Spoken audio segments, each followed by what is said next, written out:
Shalom Bapak Ibu Saudaraku yang terkasih. Mari kita mendengarkan firman Tuhan. Kali ini firman Tuhan akan berbicara tentang bagaimana cara menjadi murid Yesus. Jangan lupa like dan subscribe. Tuhan Yesus memberkati kita semuanya.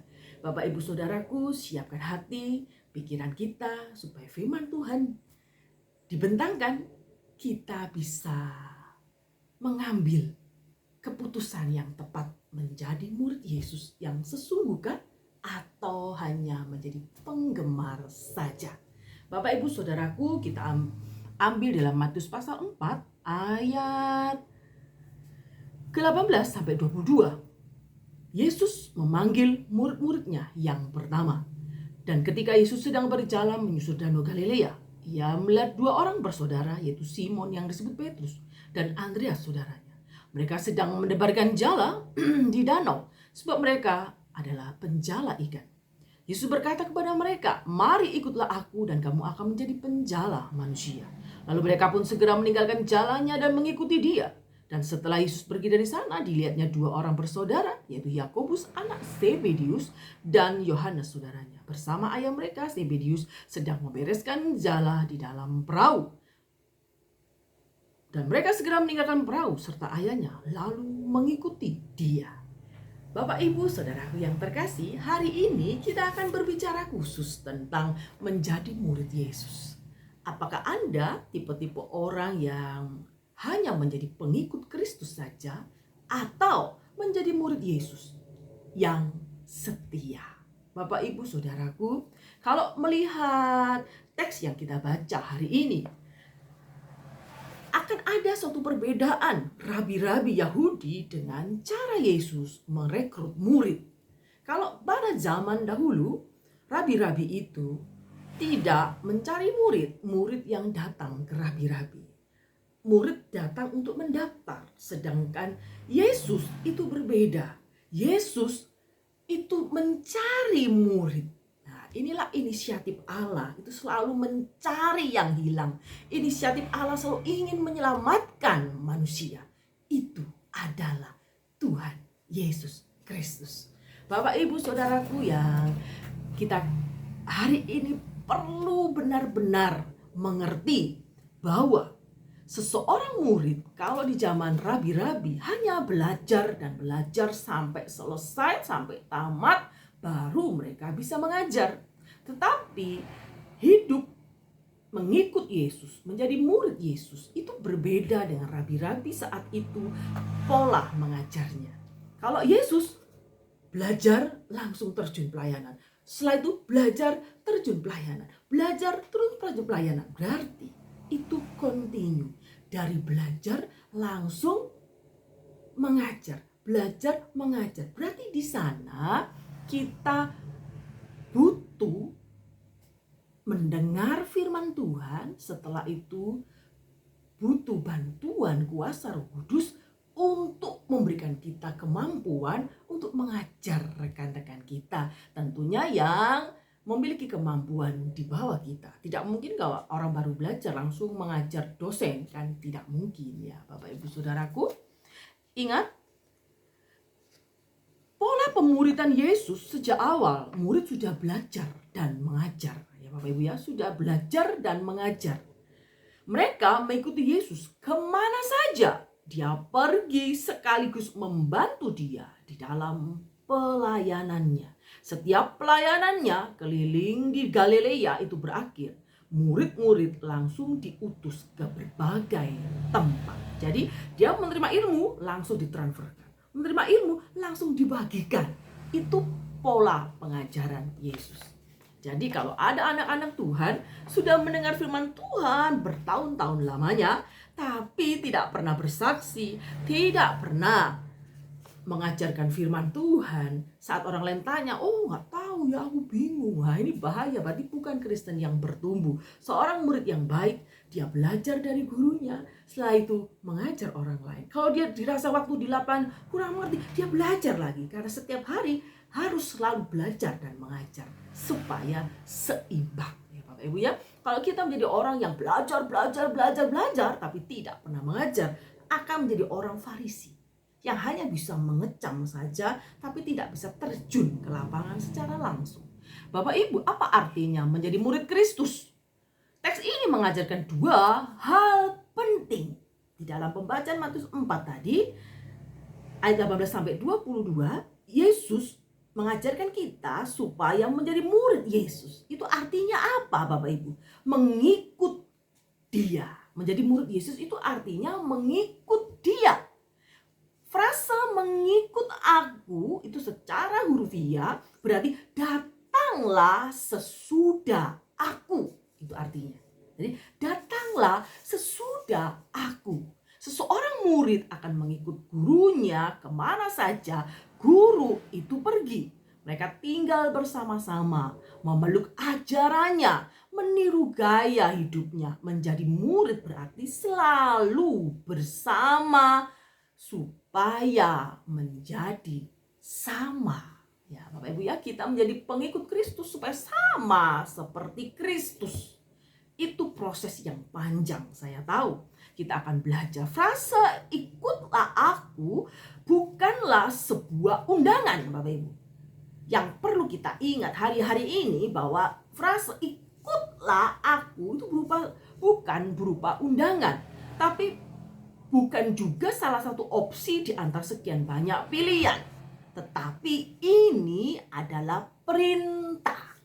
Siapa saja yang serius mengikut Tuhan Yesus Kristus, dia wajib mengikuti Dia, wajib mengikuti Tuhan Yesus Kristus, wajib mengikuti ajarannya, wajib mengikuti jalan-jalan Tuhan sama seperti Kristus. Pola ini terdengar sederhana, namun seringkali kita lupakan. Yesuslah yang seharusnya berjalan di depan. Kita hanya mengikuti Dia. Ya, Bapak Ibu ya. Sebagian orang justru hendak mengatur Yesus. Jadi kita tidak bisa menjadi orang yang mengatur Yesus. Kita di depan dan Tuhan di belakang. Ya, Bapak Ibu ya. Waktu Petrus mencegah perjalanan Yesus ke Yerusalem, sehingga Yesus dengan keras menegur, "Enyala engkau." Lah, pergilah ke belakangku. Itu artinya enyala engkau. Pergilah ke belakangku. Itu artinya Petrus berusaha berada di depan dan menentukan perjalanan. Jadi dia menjadi leadernya, Bapak Ibu ya. Terjadi kesalahan umum orang-orang Kristen pada hari-hari ini ialah seringkali hanya meminta penyertaan Tuhan di dalam hidupnya, tetapi tidak mau mengikuti pimpinan Tuhan. Bapak Ibu, perlu kita mengkoreksi diri. Sudahkah kita ini mengikuti pimpinan Tuhan? Atau kita hanya meminta, Tuhan sertailah aku. Tapi dalam kenyataannya, dalam actionnya, kita ingin kita yang selalu mengatur hidup kita. Dan Tuhan harus menurut seperti yang kita mau. Bukankah ini sesuatu yang konyol ya Bapak Ibu ya? Ingat, sebagian orang merasa kurang percaya diri dalam mengajar. Ada banyak orang bilang begini, waduh saya bukan orang pintar, saya nggak pandai berbicara. Bapak Ibu Saudaraku, ingatlah kita dipanggil menjadi penjala manusia. Ya, bukan penjala ikan, kita menjadi penjala manusia. Petrus saat itu menjadi penjala ikan. Dia dipanggil Tuhan, diubah menjadi penjala manusia. Sulit atau enggak? Sulit Bapak Ibu, dengan latar belakang pendidikan Petrus agak sulit. Tetapi kalau dia mau berjalan di belakang Yesus, Yesuslah yang menjadikan Petrus menjadi penjala manusia. Maka dia akan memperlengkapi Petrus, memperlengkapi kita anak-anak Tuhan dalam menyampaikan kebenaran dengan berbagai cara dan metode tentunya. Bapak Ibu Saudaraku, sebagai orang Kristen tidak perlu minder. Bapak Ibu, mungkin kita minoritas, bukan berarti kita tidak punya dedikasi. Kita minoritas tetapi kita punya kompetensi yang wajib kita pegang, bahwa kita ini bukan orang-orang yang gampangan, murahan, tapi kita ini menjadi orang-orang anak Tuhan yang benar-benar murid Yesus, siap menjadi penjala manusia, siap membawa orang-orang datang kepada Tuhan, siap membimbing teman-teman, anak-anak kita, keluarga kita untuk datang kepada Tuhan, bukan dengan tangan besi, tetapi dengan pertolongan kuasa Roh Kudus. Kebenaran ini sangat perlu ditegaskan, Bapak Ibu Saudaraku, terutama kepada murid-murid yang pertama. Mereka adalah para penjala ikan. Mereka sudah mempunyai segudang pengalaman dan beragam keterampilan dalam menangkap ikan. Walaupun demikian, penjala manusia itu berbeda dengan penjala ikan. Gitu ya Bapak Ibu ya. Maka perlu belajar dari Yesus yang penuh hikmat itu. Kita harus tunduk di bawah kaki Yesus. Bukan mereka yang mengambil posisi sentral, tapi Yesuslah yang menjadi posisi sentral. Kita hanya di belakangnya mengikuti Yesus. Harga sebuah pemuritan. Bapak Ibu Saudaraku, perintah Tuhan harus diresponi dengan positif. Andreas, Yohanes, Yakobus bukan hanya berkata-kata iya, mereka segera meninggalkan segala sesuatu dan mengikuti Yesus loh. Tidak, oh ya nanti, ya nanti kalau ingat. Bukan begitu Bapak Ibu. Ya, saat itu Petrus, Andreas, Yohanes, semua orang yang dipanggil Tuhan, 12 murid Yesus itu saat dipanggil Tuhan, dia bilang siap dan meninggalkan pekerjaannya. Bapak Ibu Saudaraku, sebagian mungkin orang agak bingung dengan sikap seperti ini. Bagaimana mungkin murid-murid ini langsung menanggapi perintah Yesus pada mereka baru pertama kali berjumpa dengan Yesus. Moro-moro kok disuruh, ikutlah aku, meloo aku, padahal kenalan tidak. Ya, mungkin ada yang berpikir seperti itu. Mereka baru muncul di kisah ini ya, kalau kita mempelajari ya, apakah respon mereka terburu-buru atau ceroboh? Bukan, Bapak Ibu Saudaraku ya. Sama sekali tidak jika dibandingkan dengan kisah Yohanes pasal 1 ayat 35 sampai 51. Kita akan mengetahui bahwa peristiwa di Matius 4 ayat 18 sampai 22, perjumpaan mereka yang pertama dengan Yesus. Berarti di Yohanes itu mereka pernah berjumpa dengan Yesus.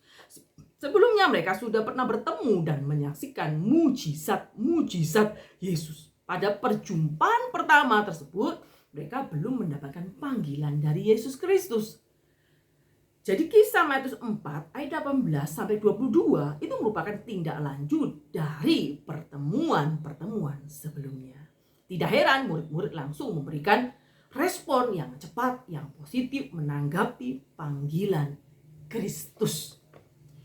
Sekilas memang sukar untuk dilakukan. Mengapa begitu Bapak Ibu?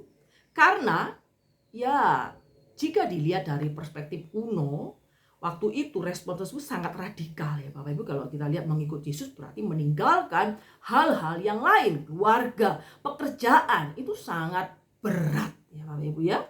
Pertama, meninggalkan pekerjaan. Pola pemuritan pada waktu itu memungkinkan bagi seseorang untuk menjalankan pekerjaan seperti biasanya itu agak sulit. Mereka harus mengikuti Yesus di mana saja. Maka mereka meninggalkan pekerjaan mereka, meninggalkan keluarga mereka. Murid-murid ini akan mengikuti gurunya kemana saja dia pergi. Terikat dengan suatu pekerjaan, jelas ini akan menjadi kendala yang besar. Pilihan mereka harus diambil, ikut Tuhan atau meninggalkan pekerjaan. Bapak Ibu, meninggalkan pekerjaan ya jelas tidak mudah Bapak Ibu ya. Berbicara tentang penghasilan, kebutuhan, atau mungkin kalau sudah punya anak, repot juga ya Bapak Ibu ya. Bagi Petrus yang sudah menikah, pilihan ini pasti sangat sukar. Puji Tuhan, Petrus mampu mengambil keputusan yang tepat. Ya Bapak Ibu ya. Dari konteks pemuritan sekarang, situasinya jelas berbeda ya Bapak Ibu ya.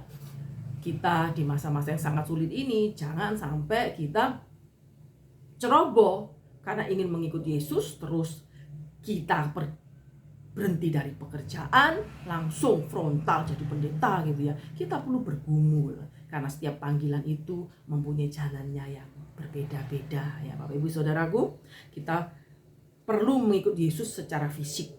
Kita sudah memiliki, memang zaman dahulu itu memang mengikut Yesus secara fisik kemanapun, sampai meninggalkan rumah, meninggalkan pekerjaan, keluarga. Tetapi kalau zaman yang sekarang yang kita lalui tidak seperti itu ya Bapak Ibu Saudaraku ya.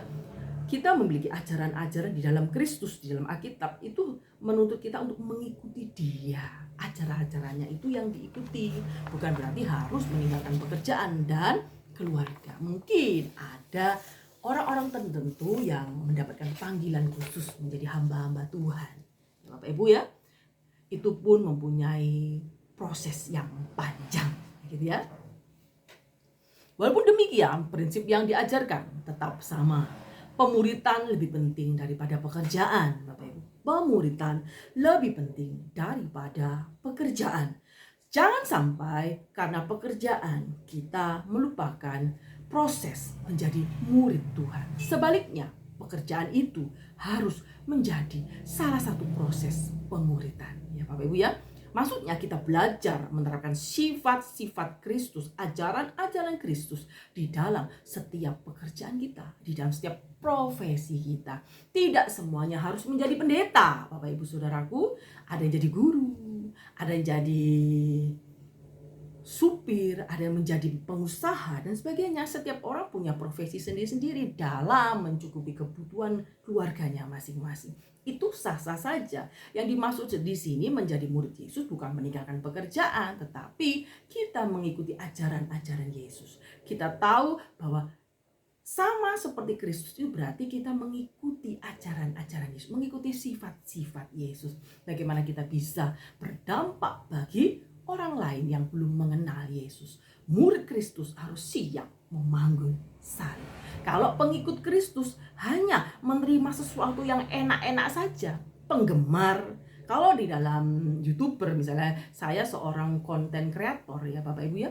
Kalau ada orang lain menjadi pengikut saya, dia lihat oh khotbahnya enak, dia ikut. Setelah khotbahnya nggak enak, ayo ditinggalkan, unsubscribe ya Bapak Ibu. Follower, pengikut berbeda.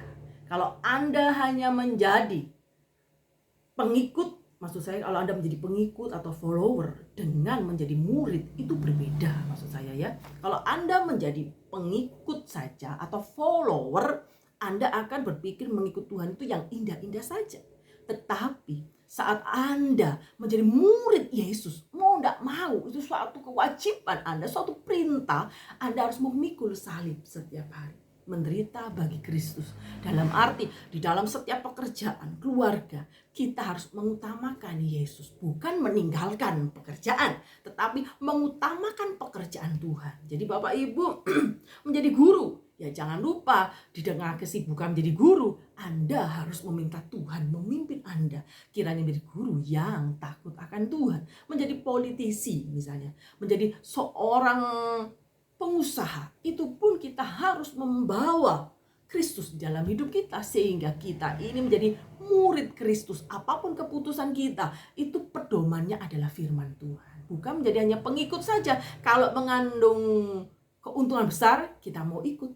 Kalau rugi, kita menjadi bangkrut, kita tidak mau ikut Yesus. Ini hanya pengikut, hanya follower saja. Tapi kita menjadi murid Kristus. Jadi kalau khotbah di gereja agak sedikit panas, khotbah di gereja menemplak dosa, khotbah di khotbah di gereja, maksud saya mohon maaf ya ini mulutnya kok melengsing-melengsing ya Bapak Ibu Saudaraku. Saat kita berkhotbah di gereja, itu pendeta bukan untuk menyindir Bapak Ibu. Mereka biasanya para pendeta itu berdoa kepada Tuhan, kira-kira khotbah apa yang sesuai, makanan rohani apa yang sesuai untuk jemaat. Nah, seandainya kalau ada jemaat yang waktu mendengar itu, jangan langsung marah. Terus, pendeta ini menyindir aku, akhirnya dia pergi. Dia berpikir firman Tuhan itu tidak indah untuk didengar.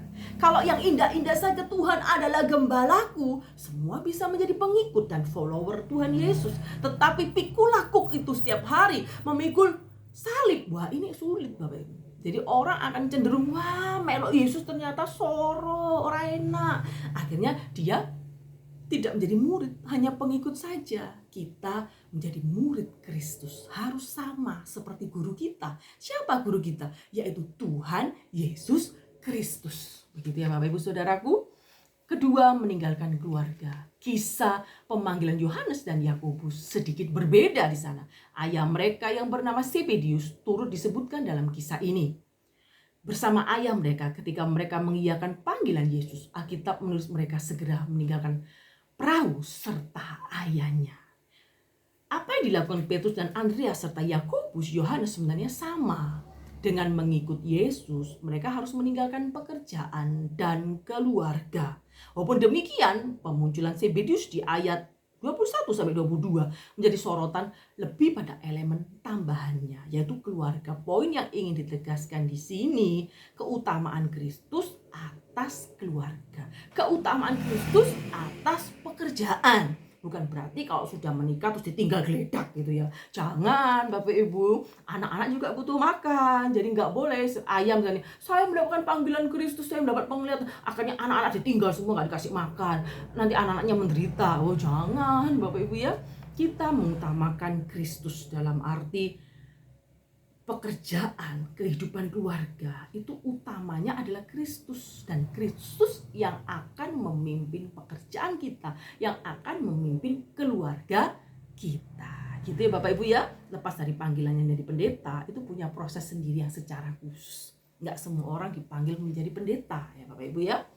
Dalam konteks pemuridan sekarang, kita tidak boleh meninggalkan keluarga, karena keluarga juga merupakan ladang kita untuk memberitakan Injil. Bagaimana kita mau menyampaikan firman Tuhan di ribuan orang sedangkan keluarga kita tercerai-berai ya Bapak Ibu ya. Ingat, kita bisa belajar dari Kristus melalui Alkitab, namun kita tetap harus mengutamakan Kristus di atas keluarga dan pekerjaan. Jangan sampai keluarga menjadi penghalang kita melayani pekerjaan Tuhan. Dulu waktu masih muda rajin pelayanan, setelah menikah punya anak sudah repot, pekerjaannya sibuk diberkati Tuhan, sudah tidak pernah pelayanan. Ya ini yang tidak boleh. Kita harus punya waktu-waktu khusus, mungkin pelayanan yang pas dengan kita yang sibuk, cari momen-momen yang pas pelayanannya.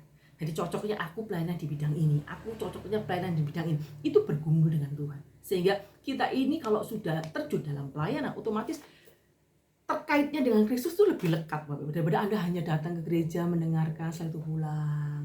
Jadi tidak ada beban untuk melayani pekerjaan Tuhan. Itu harus punya di dalam hati. Motivasi untuk melayani Tuhan, membagikan berkat-berkat rohani, itu harus ada di hati kita. Sehingga kita menjadi orang yang tidak hanya menjadi follower atau pengikut saja. Gitu ya Bapak Ibu ya. Maukah Anda menjadi murid Kristus? Pertanyaannya. Pasti orang bilang, oh ya amin, amin. Tapi mulai koreksi diri. Apakah Anda siap mengutamakan Kristus di atas keluarga dan pekerjaan? Apakah Anda siap membiarkan Allah memimpin hidupmu? Atau Anda ingin penyertaan Tuhan yang sangat luar biasa, tetapi Anda sibuk memimpin hidup Anda sendiri? Di gereja, raganya di gereja, tetapi pikirannya semuanya semua di-manage di otaknya, sehingga stres, penuh berpenyakitan, gampang marah dan sebagainya, karena kurang menyerahkan diri kepada Tuhan. Biarlah kehendak Tuhan yang jadi. Kita boleh bekerja, kita boleh berdoa, kita boleh menyerahkan segala ketakutan tentang masa depan dan sebagainya. Itu semua saya serahkan di dalam tangan Tuhan. Sehingga kita menjadi orang Kristen yang tidak terlalu tertekan, tidak gampang stres. Nanti semuanya bisa masuk rumah sakit jiwa. Itu bahaya ya Bapak Ibu ya. Ingat, maukah Anda berubah? Yang dulu hanya pengikut Kristus, yang dulu hanya followernya Yesus, yang dulu hanya mengidolakan Yesus, tetapi kita akan berubah menjadi murid Kristus, menjadi pengikut-pengikut yang aktif, menjadi murid-murid Kristus yang terjun langsung belajar dari Kristus dan mengajar orang lain. Bapak Ibu, ingat, siapakah Anda? Kita semua ini adalah murid Kristus. Kita dipanggil untuk memberitakan firman Tuhan sampai ke ujung bumi. Ini misi Tuhan yang harus kita jalankan. Awalnya waktu saya mendengar ayat ini, saya berpikir, oh itu pekerjaannya pendeta. Saya bukan pendeta, saya nggak usah ngurus. Bapak Ibu, di dalam hati kecil saya itu selalu gimana ya, mau maju takut, mau mundur ya gimana. Tapi saya akhirnya memberanikan diri, belajar untuk membagi. Walaupun mungkin ilmu saya tidak seberapa dalam mengenal Tuhan, tapi saya akan belajar. Dari hasil saya belajar, saya akan membagi sedikit demi sedikit sesuai dengan kemampuan saya. Itu akan bertahap. Anda akan menjadi lebih pandai. Semua ini bukan karena kepandaian manusia, tetapi karena pimpinan Tuhan. Tuhan akan mengisi otak kita dengan pengetahuan hati kita dengan firman Tuhan, sehingga kita menjadi manusia yang tidak hanya pikirannya tok yang ngerti firman Tuhan, tapi hatinya juga dipenuhi firman Tuhan. Jadilah murid Kristus. Jadilah murid Kristus yang bertanggung jawab sesuai dengan talentanya masing-masing. Kiranya kita bertanggung jawab pribadi lepas pribadi. Kiranya anugerah Allah yang memampukan kita untuk mengambil keputusan, melakukan segala keputusan besar di dalam hidup ini bersama Tuhan. Tuhan Yesus memberkati kita semuanya sampai kesudahan zaman. Amin.